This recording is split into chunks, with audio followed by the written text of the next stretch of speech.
Okay, good evening, everybody, and welcome to the online launch of Avon Wildlife Trust's Wildlife Champion Project. So yeah, just before we start, just do a little bit of housekeeping. It's great to see you all here. Thanks so much for coming out this evening. Just to anyone new who's joining, we are recording this event, so if you don't want to be recorded, feel free to switch your camera off. And if you can make sure your mics are muted, that would be really good. There will be an opportunity for you to share ideas out loud with other people, but that's kind of later in more of the breakout session towards the end. But if you do have any questions, feel free to pop them in the chat. We'll try our best to answer them, and feel free to answer each other's questions as well. If there's any comments you want to make, what other people put, go ahead. And we just really want to make sure that this feels like a welcome and safe space, and that everyone here does have a voice. It doesn't matter what your experience, what your background. So it'd be really good if we're making sure that comments we are making are constructive, positive, and inclusive. So yeah, really excited to get started. Good stuff. So I'd like to just give you a quick overview of what to expect this evening. So we're going to start off with a quick introduction about ourselves, Wildlife Champions, and how the Team Wilder movement is helping to bring back nature into our region. We're then going to hear from Esther, our Team Wilder ecologist, about the free support that you can get from the Team Wilder Ecological Advisory Service, TWIAS. Esther will also share some case studies about some of the community wildlife projects that she's been supporting. We'll then hear from our guest speaker, Alison Harper from Grow Batheaston.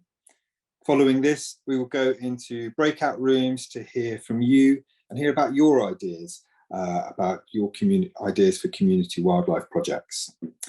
We'll wrap up the evening with a chance to ask some final questions and let you know the next steps after this meeting. So just as a quick introduction, my name's Christian. I'm the volunteering manager for Avon Wildlife Trust, and I'm leading on the Wildlife Champions project. And I'm Emma. I'm the Wildlife Champions assistant at Avon Wildlife Trust. So let's get started. So we're in the midst of an ecological emergency. I think we all know that, but our actions can make a difference by helping nature to recover on a local level and making positive changes on our doorstep. We can improve our climate's health. And what the science is showing is kind of that even if just 1 in 4 people are taking action for nature and wildlife, that can really be enough to change the minds and kind of behaviours of the majority, which is really exciting. So, and what that will do is really help nature to recover on quite a big scale. So if we do this, it could be that by 2030, we're living in a much wilder Avon, where you have people benefiting from neighbourhoods that are enriched by access to nature, which I think is kind of beautiful to imagine that future. And one of the ways that we're doing this is through the growing Team Wilder movement, which I'm sure some of you will have heard of. And what this is doing is it's encouraging people to just really notice and celebrate nature in their day-to-day lives, and then providing resources and inspiring people to take action. And so what Team Wilder is, it's this amazing network of kind of support for people, organisations, lots of different groups who are all just creating space for and protecting nature in their communities. And many communities are already actively making a difference. So they're sharing their spaces with wildlife, maybe they're championing wildlife-friendly spaces. And I'm sure that many of you here this evening are already doing that. But in order to tip that balance, we need as many people on nature's side as possible. So if you're already taking action for nature, maybe you've done this already, but we'd love to see your actions recorded on the Team Wilder map. So we'll send you a link to all those resources, but that's just a nice way to visualize all the action that's happening across Avon for nature. As a part of the Team Wilder approach, we are really pleased to be here today to launch Wildlife Champions and to be taking the first steps in creating a network of champions across key areas in the Avon region, including Bristol, Bath, South Gloucestershire and North Somerset.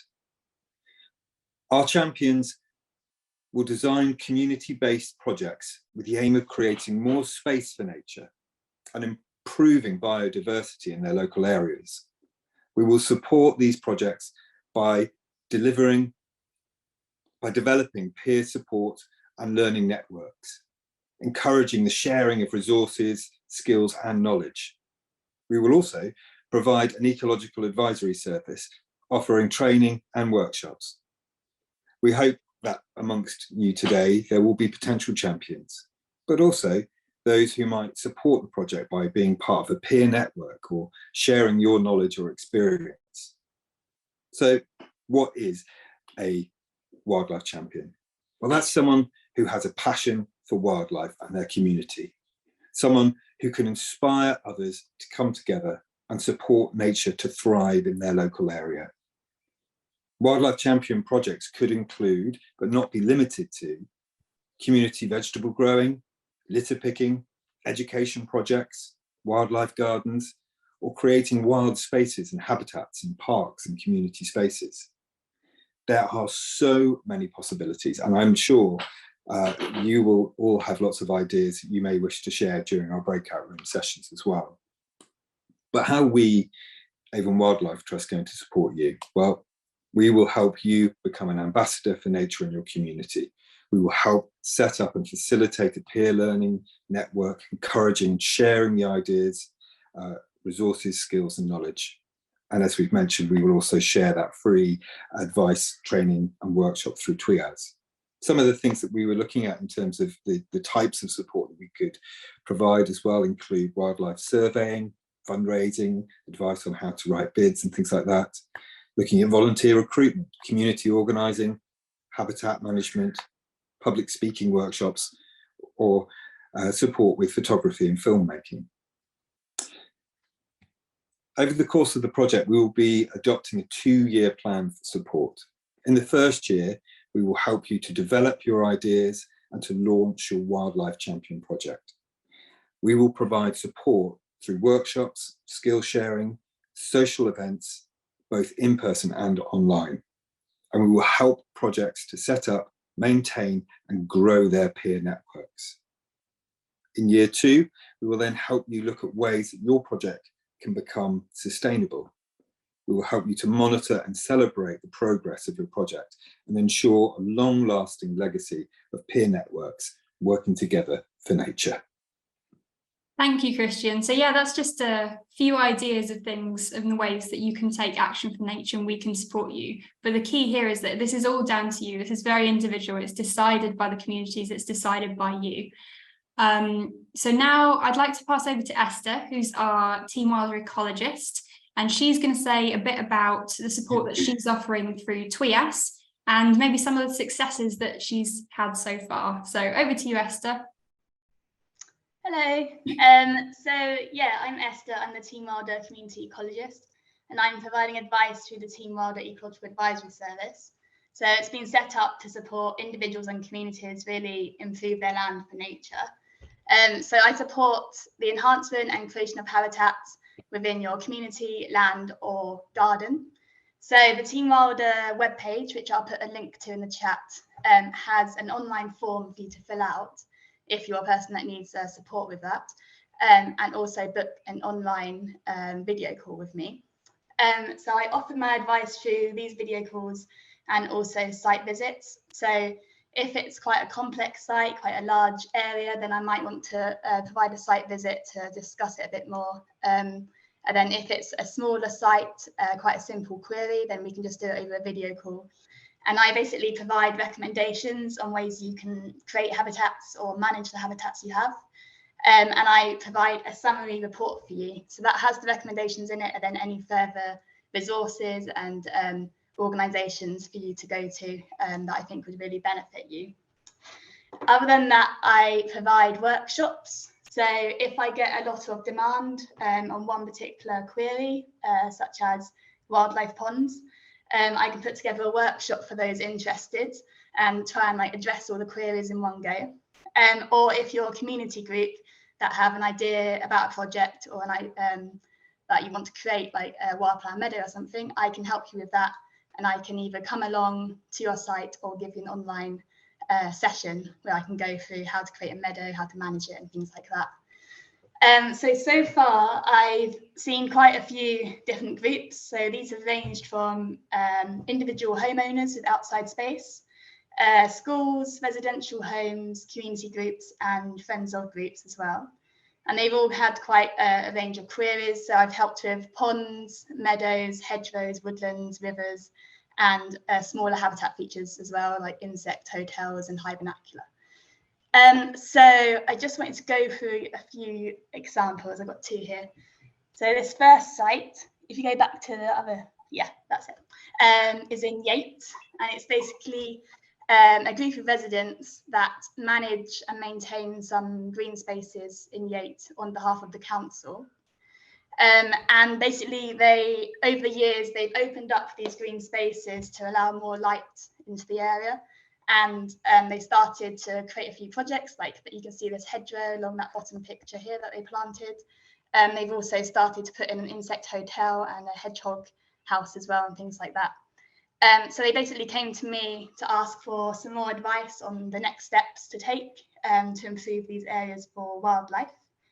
And if you go to the next slide, please. I gave them a few recommendations. So I went along to the site and I told them that they could create a dead hedge, like the one in this top corner picture. Some temporary pools that are quite good for invertebrates, and they have like nice bare ground and long grass around them, as well as a permanent pond and a wildflower meadow. There's quite a few others like deadwood piles as well there. And then they came back to me and yeah, they showed me what they've already created now based on my recommendations. So this is the pictures that they sent me a few weeks ago. So they've already implemented them, so that's really good to see. And then I've got one more example. So I saw Luke Cooper's in the chat, actually, he might know this one. I went to visit a Friends of group in South Bristol, and they wanted to enhance the park for people and wildlife. And they weren't really sure on what they wanted. They just knew that they wanted like different habitats in areas of the park that were less well used by people, but they wanted people to enjoy them. So I suggested that they left the grass to grow along the margins, put some wildlife ponds in maybe like the wetter areas of the site, surrounded by we have a dead hedge surrounding it for safety reasons. Have a wildflower meadow in a less well-used part of the site, so it's less trampled, and also another one including creating a nature trail around this wooded area that you can see around the margin of the park. Yeah, so hopefully they will be helpful, and I provided both of these examples with a summary report for them to go away and look at in their own time. Yeah, so hopefully that's given you a bit more of an understanding about the service that I'm offering. And if you do want my advice or you're interested, then log on to the Team Wilder webpage and you can find the query form to fill out. Or in the future, if you've got a project within your community, just get in touch and I can offer you a workshop based on your needs. Yes, that's me. I'll hand over to Emma. Great, thank you, Esther. I think it's really great hearing about the fantastic advisory service that you're offering, and I'm sure that will be helpful to people listening tonight. So we're now going to hear from Alison Harper, who's an amazing artist and a key member of the Grow Batheaston community group. So she's just going to tell us a bit about the group, what they're doing and their journey so far. So Alison, over to you. Hello. Hi Emma, can you hear me okay? Yeah, I can hear you. Okay, great. Thank you for asking me to speak tonight. I don't do a lot of this, so yeah, apologies for any shortcomings. But yeah, Grow Batheaston's been in existence about 3 years now, and it began from, well, at the beginning of lockdown, really. I think we were all, there was a small group of people who got together. We didn't know each other, actually. I think there was one mutual person who kind of gathered a little group together. Sometimes we weren't allowed to speak to each other, were we? So we talking through hedgerows and things like that. Yeah, got together and were quite shocked really by what was going on, and we were really thinking about, in the beginning, food security, because we were all sort of gardeners and growers in some form or other. Yeah, so we got together and started having sort of Zoom meetings, which were quite productive. And then, you know, I think, well, Zoom was kind of new then, wasn't it? So we were all new to Zoom. So it was all a huge learning curve. So out of that, we could, I think, yeah, then restrictions eased and we were able to meet in like socially distanced meetings in people's gardens. So that was really interesting. And we kind of thought there was a place for like a local group within Batheaston. So we formed this CIC, community interest company, called Grow Batheaston. So we did that. So we had the chair and the various treasurer, etc., in order to get a bank account, which was pretty tricky.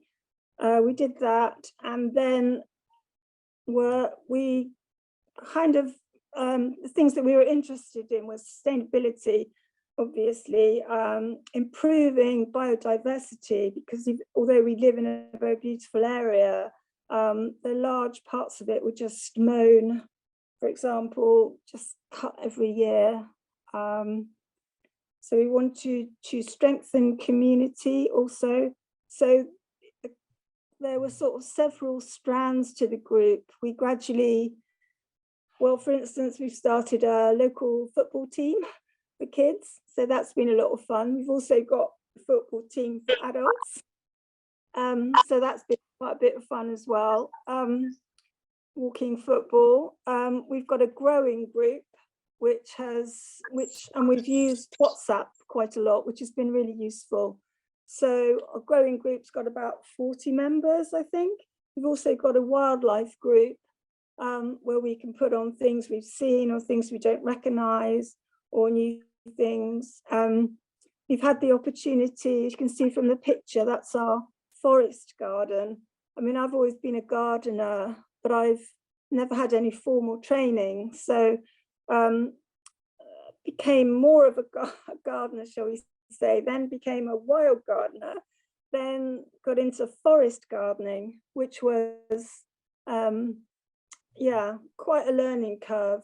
So we all had some training, some people had done permaculture courses. So this forest garden is at the back of the secret garden in Batheaston. And it was an area of waste ground, which over several years, it hasn't been easy by any means, but we've kind of made it into a very nice kind of area with a seating area, a seat that's got willow growing over it, and a kind of den. So part of it is wild, and forest gardening is all about growing with nature. So there's always that balance, which kind of fascinates me and always has really, I think, since my gardening has become more kind of nature friendly and allowing, you know, how you allow wildlife into the garden and how you encourage it, nurture it, and yeah, don't do anything to destroy it or put it off. And yeah, it hasn't been easy because people have different opinions, and yeah, so that was quite a learning curve. We've also planted lots of fruit trees on the housing estate on Elmhurst, which is across the way, and also we've got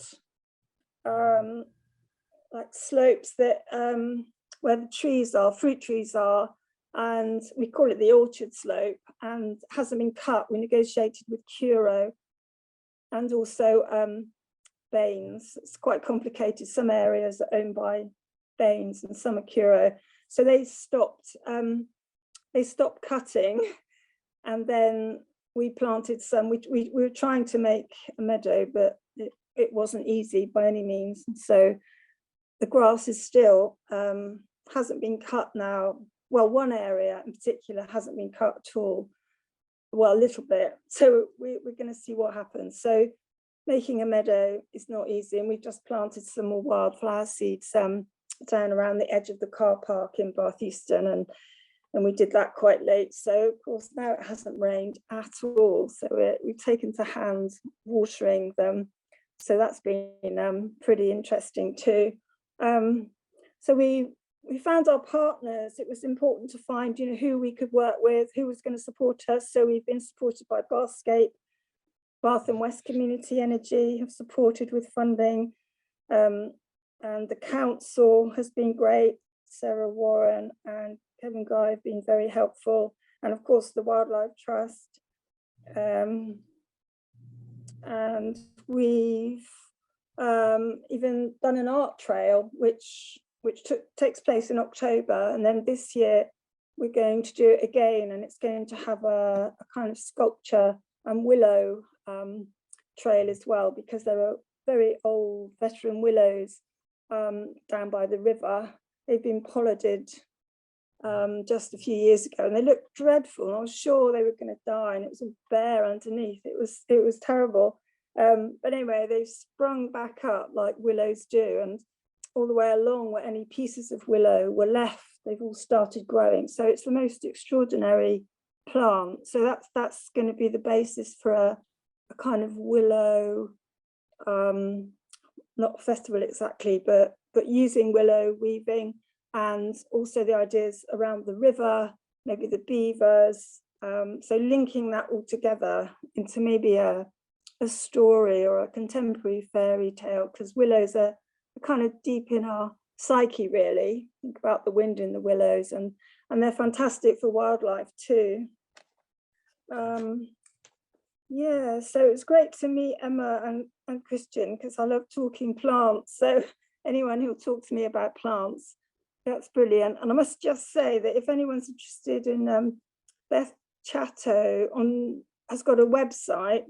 I don't know if anyone knows her garden. I mean, she's no longer alive, but they had a conference last year called Rewilding the Mind, and all the talks are still online and they're free now. They're really worth watching. There's some great ones by, I think Dan Pearson's doing one, has done one, Fergus Garrett, and a man called David Little, is it, who uses a lot of crushed concrete to grow wild flowers. He says we don't need so much soil as a substrate. So that's all really interesting. Yeah, and in the autumn we did have some pop-up markets by the riverside, but it's a huge amount of work. So we're having a food and craft fair in September, and we've done lots of food, plant and seed swaps as well, like 3 a year. So yeah, we're going to keep doing those. The next one is June the 10th in Batheaston. So if you're in the car park there, so if you're nearby, come and say hi. And I don't know how long have I been, Emma? No, that's fantastic. Thank you so much, Alison, for sharing that. I feel like everyone here can gain inspiration from what you were doing at Grow Batheaston. It was so lovely to visit. If anyone here gets a chance to go, it's absolutely gorgeous, amazing wildflower areas. So thank you so much. Yeah, Emma and I were sort of lost with our phones, taking pictures of all the amazing wildlife that was in that space. It was just so fantastic to see how such a kind of, actually quite a relatively sort of small space can have so much diversity and so much. We were treated to so much wildlife in half an hour. It's absolutely wonderful. Great also to hear about that use of social media as a way of creating sort of peer networks as well, and sharing ideas. You know, WhatsApp is a fantastic tool, sharing pictures and asking questions and things like that as well. I was just going to say as well, we'll find the link for that, Rewilding the Mind, and we'll share that in our follow-up email as well, because that sounds really there's also a fantastic website, actually. I don't know if you've come across Plants for the Future, where actually, of course, maybe it's not so much to do with wildlife, but it tells you the properties of plants, which ones are edible, how edible they are. They're all edible, but some are more edible than others, but it's the most fantastic website. It's the sort of things you discover when you investigate forest gardening. But yeah, I'll shut up now. Okay. Thank you so much. And I think it's just, you know, a part of what's driving us is this idea of being able to sort of share knowledge and to look to each other to see how different people are taking action, how communities are coming together, and to not just keep it in that one community, but to share that information and let that sort of spread across our entire region. Brilliant. Okay, so we're going to move into the next section now, which is our breakout room. So in a minute, in a second, Emma will split us up into our groups. We're going to be looking at 2 questions during this breakout room session. The first is thinking about describing an idea for a community wildlife project. So that might be one that you're already involved in, one that you might like to, might be an idea that you want to realise, or it might be something that you've been inspired by. Secondly, we're asking what sort of support you think that you might require from either the TWIAS service or from AWT or from support networks to get your ideas to come to fruition. There will be a facilitator in each group. We do have a limited amount of time, so when you're not talking, just remember to keep your mic off and just respect each other by trying not to interrupt. And again, remember it's a constructive and positive space. Okay, so Emma, if when you're ready, if you could break us out into our breakout rooms, that'd be great. Sounds good. I'm going to open up the rooms now. Hopefully you enjoyed your discussions. We had some really interesting ideas shared in our group about action that people are taking for nature and ideas for support. It'd be really nice to hear some feedback from the groups, kind of what was discussed. So maybe if one person from each group feels comfortable sharing, and I don't know, maybe one idea that was discussed about action for nature or project idea, and then one area for support, just go around and share those ideas. So group 1, I think that was me, but anyone else in the group, does anyone want to share something that we discussed? Yeah, so we had some interesting discussions about kind of the actions that people are taking locally, all the way up to maybe larger kind of nature reserve scale action, highlighting that importance of that scale of local action to bigger, which is really important, and just engaging as many people as possible, including young people and various groups. And then some of the support that could be kind of helpful was maybe setting up a group, or just getting the word out there a little bit more, having that support. So yeah, that was what was discussed. Group 2 and 3, I don't know who was in those, but who would like to share something from that discussion? I'm not sure what group mine was. Was it 3? But does someone want to speak for us? I don't mind doing it. I just wanted to feedback that I thought I recognised Ben Barker from many years ago when I used to live in Bristol. Hello, Ben. You probably might not remember me, but I love that idea of like having the whole area become a nature reserve. I think that's a fantastic way of kind of making people feel like they're bringing something. The little individual parts become more than the whole, kind of thing. So I love that idea, really inspired by that. Thanks, Ben. Yeah, and then we were also talking about, so for the support, having like a network of people to call on, and like all working as a collective would be really useful. So there's some people that have just started growing food in their allotment and they want to balance that with wildlife, and then others who have just started to think about coming up with ideas for wildlife projects. So if they had like a network to bounce ideas off of, then that would be really useful. Who was the other group? Ben, have you got your hand up? I think you're unmuted now.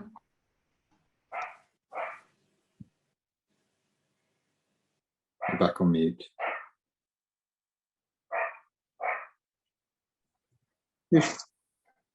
This machine is a pain in the what's it. Can you hear me now? Oh, right. I just wanted to say that one of the ideas that came up from Catherine, for example, in our group, was about the idea of getting streets to work together, and we're certainly trying to do that in the Bedminster area, BS3, where we're hoping to link back gardens. Obviously, it's very useful. If you're a frog or a hedgehog, you need to move from space to space.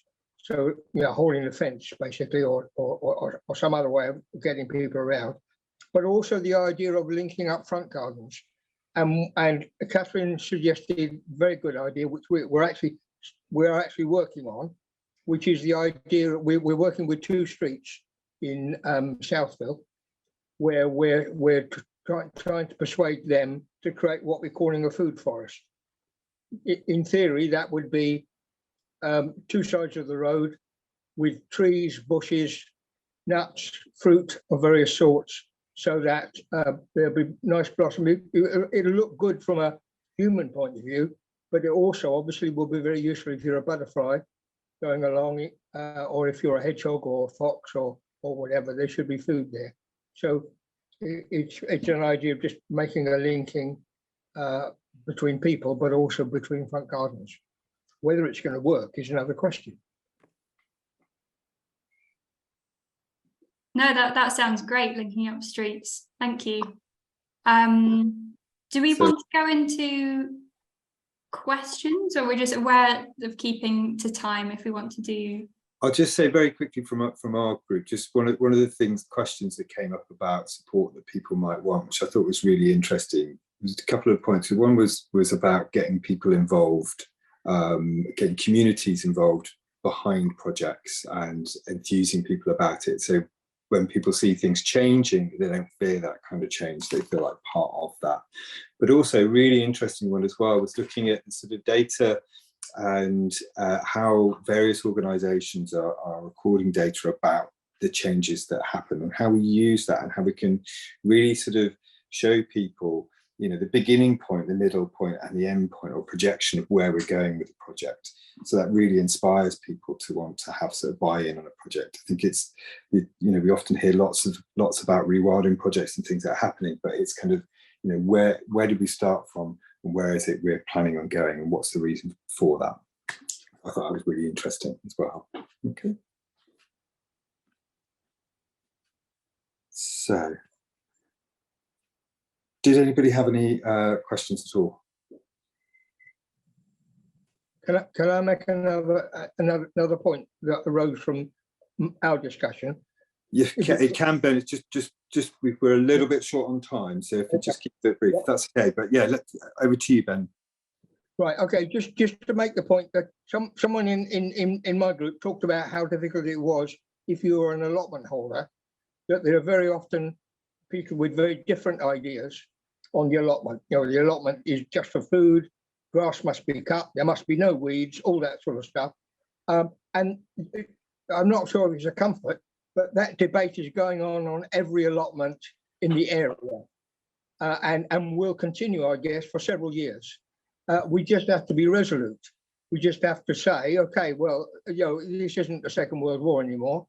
We're in a different situation, and actually, weeds are good things. We must decry weedism as a bad thing. But we've just got to keep going on about it. Exactly, and I think that's something that cropped up a lot within some of the other discussions as well, is getting people on board and trying, and through education and things like that, how we're looking at things in a different way. So thank you very much, Ben. It's a really good point. So I just saw popping up in the chat about how we contact Esther and things like that. You will receive at the end of today, we will get, we'll start sending out follow-up emails, which will give you a list of contacts. So that will be a contact for Esther and for us, obviously. We'll put in any links that we've discussed as well. Also, we will be sending the expression of interest form. So that's where we'd really like to hear, get your postcode so we know where you are, but also to hear about any potential projects that you might be interested in doing.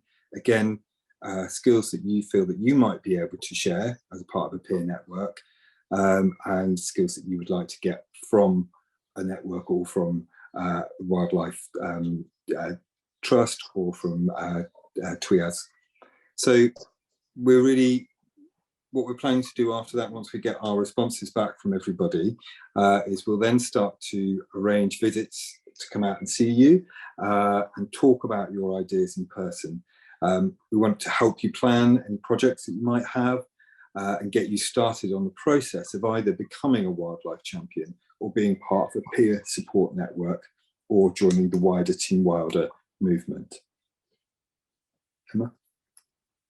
Yeah, fantastic. So last few minutes, just thought we'd end with a little kind of fun activity just to find out how you guys are feeling now about the Wildlife Champions project, now that you've heard a little bit more about it. So I'm just going to share my screen. Sorry, my mouse is being a bit problematic. Can you all see my screen? Yeah, cool. So for those of you who have a phone or feel comfortable using QR codes, feel free to scan the QR code that's on your screen now. Don't worry if you don't want to engage with this, that's fine. You can put your answers in the chat. I know QR codes are a bit of a nightmare. But what you should get is a screen that comes up with this question, which is, how are you feeling about the Wildlife Champions project?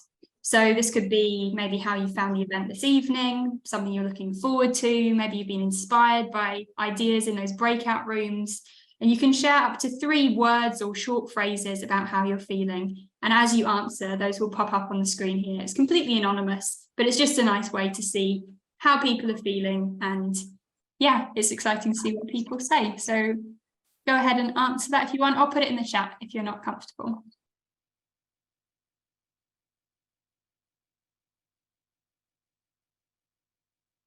Great, love to see community there.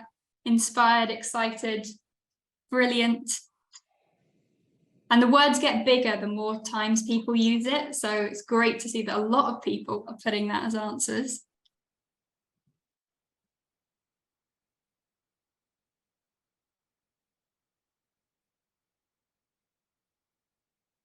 Amazing. I'll just leave it a little bit longer so we can get as many answers as possible.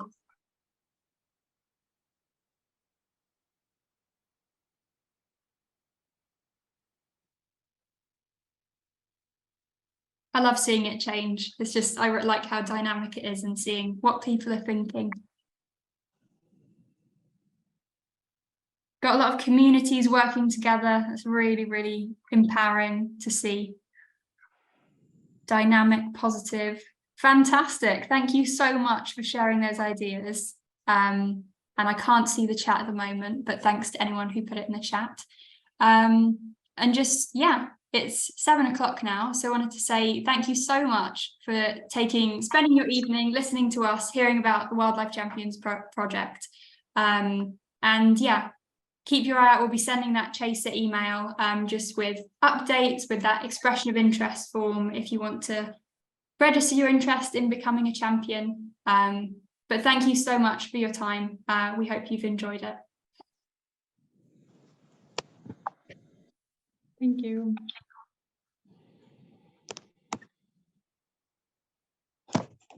Thank you so much. Feel free to say goodbye in the chat, just leave, whatever you want to do. Have a nice rest of your evening. Thank you. Bye, everyone.